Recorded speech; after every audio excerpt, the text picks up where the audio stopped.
ప్రపంచంలోనే అతిపెద్ద ప్రజాస్వామ్య దేశమైన భారత్కు ప్రధానమంత్రిగా నరేంద్ర మోడీ కొనసాగుతున్నారు. మూడోసారి దేశ ప్రధానిగా సేవలందిస్తున్నారు. 2014లో నరేంద్ర మోడీ ఆధ్వర్యంలో ఎన్డీఏ ప్రభుత్వం కేంద్రంలో అధికారంలోకి వచ్చింది. 2019లో జరిగిన ఎన్నికల్లోనూ నరేంద్ర మోడీ ఆధ్వర్యంలో బీజేపీ ఈసారి సొంతంగా ప్రభుత్వాన్ని ఏర్పాటు చేసింది. 2024లో జరిగిన ఎన్నికల్లో మాత్రం బీజేపీ కాస్త ఇబ్బంది పడింది. దీంతో ఎన్డీఏ కూటమి ఆధ్వర్యంలో ప్రభుత్వాన్ని ఏర్పాటు చేయక తప్పలేదు. మూడోసారి ప్రధానమంత్రిగా ప్రమాణ స్వీకారం చేసిన నరేంద్ర మోడీ అనేక రికార్డులను నెలకొల్పారు. ఇక పరిపాలన విషయానికి వస్తే కొన్ని విషయాలు మినహాయిస్తే మిగతా వాటిల్లో నరేంద్ర మోడీ విజయవంతమయ్యారని చెప్పవచ్చు. తనకంటూ పటిష్టమైన అధికార వ్యవస్థను నరేంద్ర మోడీ ఏర్పరచుకున్నారు. సమర్థవంతమైన అధికారుల సమూహాన్ని ప్రధానమంత్రి ఆఫీసులో నియమించుకున్నారు. అందువల్లే పలు నిర్ణయాలను ప్రధానమంత్రి నరేంద్ర మోడీ అత్యంత వేగంగా తీసుకోగలుగుతున్నారు. దౌత్యపరంగా, విదేశాంగ విధానపరంగా, ఆర్థికపరంగా నరేంద్ర మోడీ ఏర్పాటు చేసుకున్న అధికారుల సమూహం తీసుకుంటున్న నిర్ణయాల వల్లే దేశం ఇంత బలంగా ఉంది. ఆర్థికంగా ఆటుపోట్లు ఎదురవుతున్నప్పటికీ, ప్రపంచవ్యాప్తంగా విపత్కర పరిస్థితులు ఏర్పడుతున్నప్పటికీ భారత్ సమర్థవంతంగానే ఉంది. కోవిడ్ లాంటి కఠినమైన పరిస్థితుల్లోనూ దేశ ఆర్థిక వ్యవస్థ సమర్థవంతంగా ఉందంటే దానికి ప్రధాన కారణం నరేంద్ర మోడీ ఆధ్వర్యంలోని ప్రధానమంత్రి కార్యాలయంలో అధికారుల సమూహం తీసుకున్న నిర్ణయాలే. ప్రధానమంత్రి కార్యాలయంలో సమర్థవంతమైన అధికారులు ఉంటారు. నిర్ణయాలు తీసుకునే విషయంలో, దేశ భద్రత, అభివృద్ధికి సంబంధించిన విషయంలో వారు ఏమాత్రం రాజీపడరు. అందువల్లే వారిని నరేంద్ర మోడీ ఏరికోరి నియమించుకున్నారు. ఇప్పుడు ఈ జాబితాలో 35 సంవత్సరాల అధికారి చేరారు. ఆమె పేరు నిధి తివారీ. 2014 ఐఎఫ్ఎస్ అధికారి.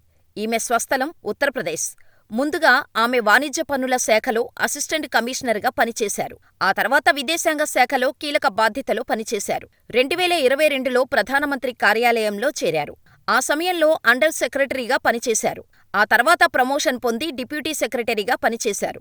ఇంగ్లీష్, ఇతర ఫారెన్ లాంగ్వేజెస్లో నిధి తివారీకి విపరీతమైన పట్టు ఉంది. అంతర్జాతీయ వ్యవహారాలపై కూడా ఈమెకు అవగాహన ఉంది. పైగా కష్టపడి పనిచేసే తత్వం. అన్నిటికీ మించి అవినీతి లాంటి వ్యవహారాలకు దూరంగా ఉండటంతో ఈమెను ప్రధానమంత్రి కార్యాలయానికి ఎంపిక చేశారు.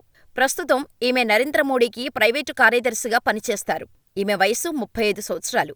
ప్రస్తుతం ప్రధానమంత్రి కార్యాలయంలో పనిచేస్తున్న అధికారుల జాబితాలో నిధి తివారీ అత్యంత చిన్న వయసు ఉన్న అధికారిగా పేరు తెచ్చుకున్నారు. చాకచక్యంగా మాట్లాడగల నైపుణ్యం, సమస్యల పరిష్కారానికి చూపించే చొరవ, ప్రభుత్వ విభాగాలపై ఉన్న పట్టు కారణంగానే నిధి తివారీని ప్రధానమంత్రికి ప్రైవేటు కార్యదర్శిగా ఎంపిక చేశారని జాతీయ మీడియాలో వార్తలు వస్తున్నాయి.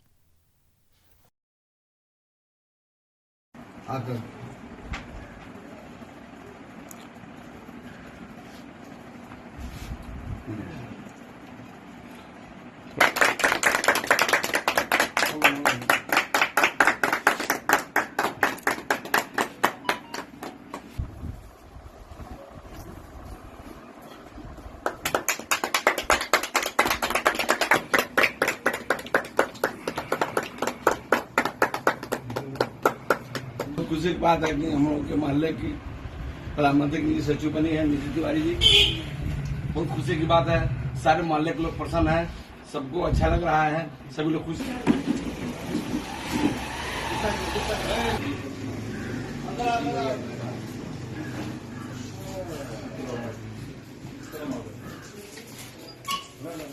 पूरी बात बताइए।